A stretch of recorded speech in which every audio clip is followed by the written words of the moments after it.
आज हमारे देश के मुखिया की मानसिकता विचारधारा एक ऐसी हो गई है कि देश के अधिकांश लोगों को मजदूर बना दिया जाए, क्योंकि जब मजदूर रहेगा तो उनके जो दलाल, चुनाव के चंदे देने वाले माफिया टाइप के लोग बैठे हैं, उनकी फैक्ट्रियां और कारखाने हैं, उनको कम पैसे में मजदूर मिलेंगे।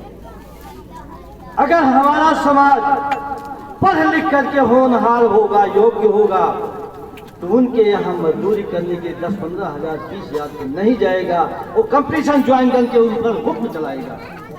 दोस्तों, हम लोगों को ऐसे नापाक इरादों को रखने वाले लोगों को बेनकाब करके अपने घर के उस होनहार बच्चों को इस दिशा में आगे बढ़ाएं कि जिससे उनकी ये चालें नाकामयाब हो जाए।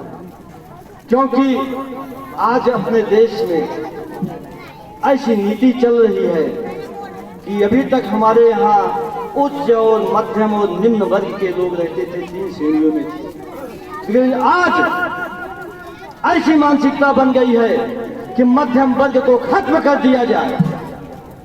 आप लोग ध्यान दीजिएगा, इस साजिश के लिए सतर्क हो जाइएगा, क्योंकि इसमें जात और धर्म की बात नहीं है दोस्तों, इस सब लोगों के साथ होने जा रहा है। आप लोग समाज में हर लोगों को जागरूक करिए कि अगर जागे नहीं तो हम बच्चों को पढ़ा ही नहीं पाएंगे। जब हम कमा नहीं पाएंगे तो बच्चों को पढ़ा नहीं पाएंगे। आज शिक्षा इतनी महंगी हो गई, अभी फिरोज भाई ने हमारे कहा कि आम आदमी शिक्षा बच्चों को नहीं दिला सकता, क्योंकि छोटी मोटी नौकरी या दिहाड़ी मजदूरी धंधा पानी करने वाला व्यक्ति रोटी खाएगा, बामुश्किलन कपड़ा पहनेगा, मकान रहने के लिए बनाने के लिए बड़ी सोच रखनी पड़ेगी कैसे बनाए हम। अगर घर में एक मरीज हो गया तो हम दवा नहीं करा पाएंगे। पढ़ाने की बात तो दूर, हमारे दूध में बच्चे काम करना शुरू कर देंगे। दूर दृष्टि रखिए और सोचिए, क्या सरकारी नौकरियां खत्म कर दी जा रही हैं? संविदा पर लोगों को रखा जा रहा है। जिस काम के लिए 1,75,000 50,000 वेतन मिलता था, संविदा पर उन्हीं को 12, 15, 18 हजार रुपए पर रखा जा रहा है। सोचिए वो परिवार चलेगा कैसे? वो परिवार अपने बच्चों को पढ़ाएगा कैसे? ये केवल ऊपर वाले की ताकत, जो कहा गया हिम्मत-ए मर्दा, हिम्मत के साथ मर्दानगी दिखाइए और लोगों को जागरूक करिए। अपने बच्चों के भविष्य को संवारने के लिए कुछ न कुछ तो कदम उठाना ही पड़ेगा। इतना है कि हमें उस दायरे में रख के काम करना है कि सांप भी मर जाए और लाठी भी न टूटे। एक लोगों की न पीड़ा है, न एक लोगों का मर्ज है, ये सारे समाज के लोगों के ऊपर आने वाली वो विपदा की घंटी टनटना रही, जहां तक मैं सोचता हूं। क्योंकि यह सरकार, आप लोग तो बहुत देखे होंगे, हमें बोलने में कोई हक नहीं है, नाजिम भाई नहीं है, क्या इजाजत है कि मैं अपनी पीड़ा को भी व्यक्त कर सकता हूं? अगर इजाजत हो तो आप लोग बुरा मत मानिएगा। आज कलीम भाई आ गए हैं, मैं धन्यवाद देता हूं, स्वागत करता हूं। आज मैं अपनी उम्र में देखा हूं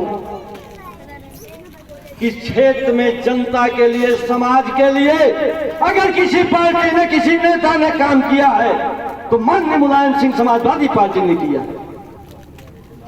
देखिए मेरे मन की पीड़ा, मेरे मन का भाव, आज तक कोई बता दे कि कोई जनहित की योजना कोई समाज के लोगों के हित का काम और किसी पार्टियों ने किया हो। मैं मानता हूं कि बहुजन समाज पार्टी भी आई थी, लेकिन शासन तो उसका ठीक। लेकिन मैं जनहित और विकास की योजनाओं के विषय में उन महान पुरुष महान आत्मा को नमन करता हूं जिन्होंने जनहित के लिए अपनी कुर्बानी दी है, पूरा समय समाज के लिए लगाया है और तरह तरह की योजनाएं चला करके लोगों का जीवन स्तर में सुधार होने के लिए दृढ़ संकल्प रहे।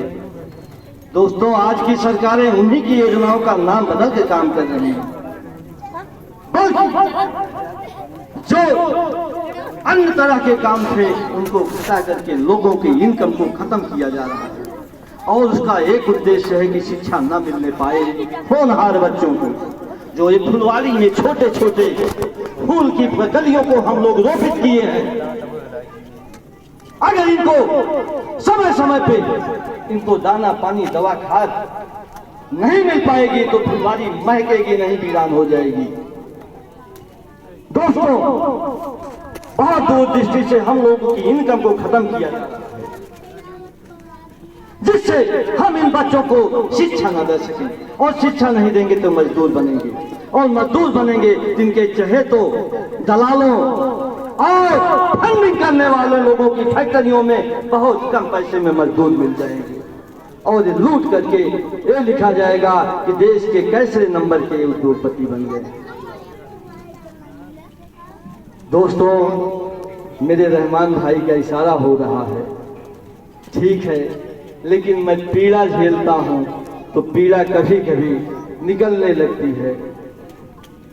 जो भी व्यक्ति दिल पर हाथ रख करके और एकाग्रचित होकर के सोचेगा, वो समझेगा, जरूर समझेगा कि इन लोगों की नीयत क्या है, और उन लोगों को बेनकाब करने के लिए एकजुट होकर के जन जागरण चलाएगा।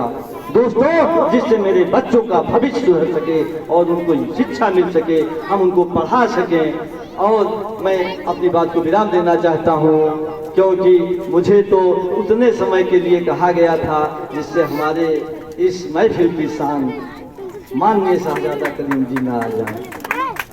मैं इनको धन्यवाद देता हूं, अजीम जी को धन्यवाद देता हूं कि अपना अगला कार्यक्रम सुचारू रूप से चलाने के लिए आए।